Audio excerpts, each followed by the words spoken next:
Higher secondary school में मेरा job है और लड़कों का स्कूल है। 12वीं में 9वीं से लेके 12वीं तक लड़के जो हैं वो नौजवान होते हैं और उनमें विचार जो हैं वो भी, क्योंकि अब सब को तो सदगुरु जैसे गुरु जो हैं वो नहीं मिले हैं और विचारधारा अपनी अपनी होती है।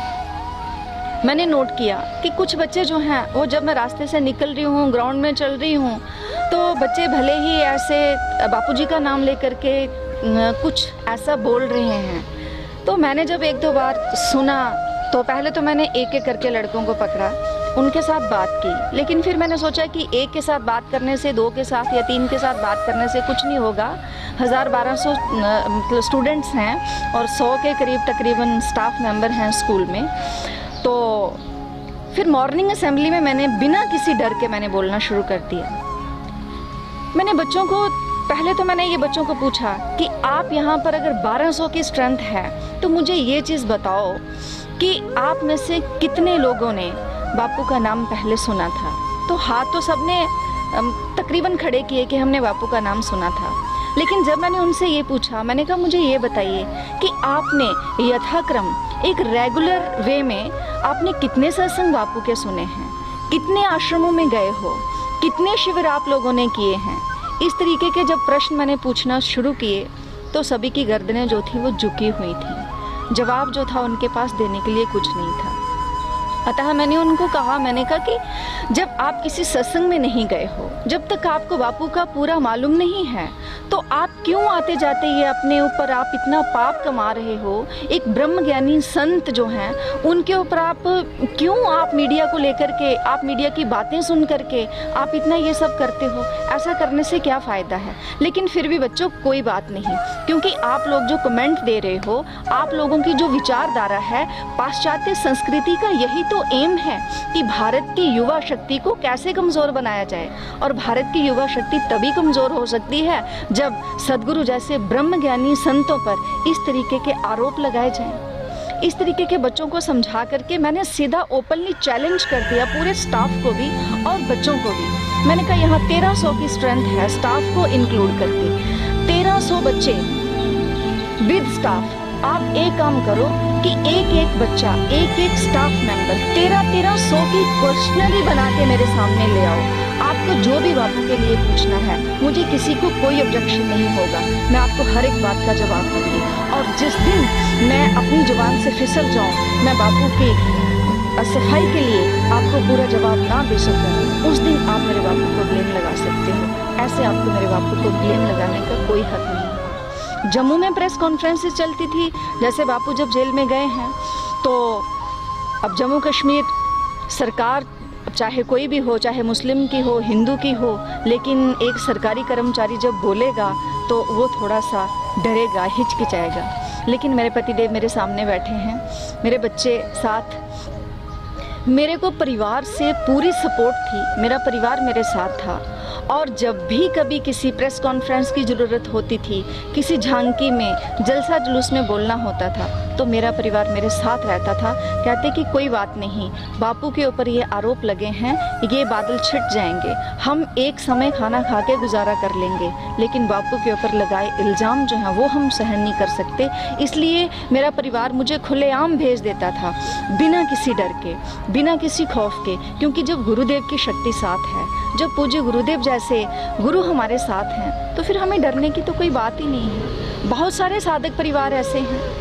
एक बार अब छोटा सा ही अनुभव है कि एक हमारी शादी का बहन ही थी, तो मेरी भाभी बीमार थी, तो मैं हॉस्पिटल में गई। हॉस्पिटल में जब मैं गई तो उसने कहीं मुझे पहचान लिया होगा, क्योंकि मैं तो प्रेस कॉन्फ्रेंस ये वो आगे पीछे ये बापूजी का देती रहती हूँ। तो उसने मेरा हाथ पकड़ा और मुझे साइड पे ले गई। कहती मैंने आपको जम्मू आश्रम में देखा है। मैंने कहा जम्मू आश्रम में तूने देखा है तो मुझे एक साइड पे लेकर के क्यों आई। कहती नहीं दीदी देखो मैं क्या करूं, अब देखो ना बापू के ऊपर इल्ज़ाम लगे हैं ना, हमारे आश्रम में इतना कुछ हो रहा है। जैसे ही उस बहन ने कहा, उसने मेरा हाथ पकड़ा हुआ था, मैंने बिल्कुल हाथ उसका झटका और पीछे किया। मैंने कहा अगर तू दोषी मानती है और तू भी उसी दुनिया के साथ खड़ी है कि जो बापू को दोषी मानता है, तो मेरा और तेरा तो रिश्ता ही कुछ नहीं है। मेरा तेरा रिश्ता तो गुरु बहन का है, बापू के नाते है। जब मेरे बापू की पताकाएं दशों दिशाओं में घूमती थी, तब हम लोग छाती तान के कहते थे कि हम बापू के शिष्य हैं। और आज किसी ने उठ के आरोप लगा दिया, किसी ने उठ के उंगली उठा दी मेरे बापू के ऊपर, तो आप क्या समझोगी कि बापू आरोपी हो गए? ये सनातन के ऊपर एक बहुत बड़ी काली बदली है। हमारी गर्दनें उसी दिन कट जाएंगी, क्योंकि तलवारें लटक रही हैं सनातन के ऊपर। और बापू जैसे ब्रह्म ज्ञानी सदगुरु देव ही हम लोगों को बचाने वाले हैं, सनातन संस्कृति को बचाने वाले हैं।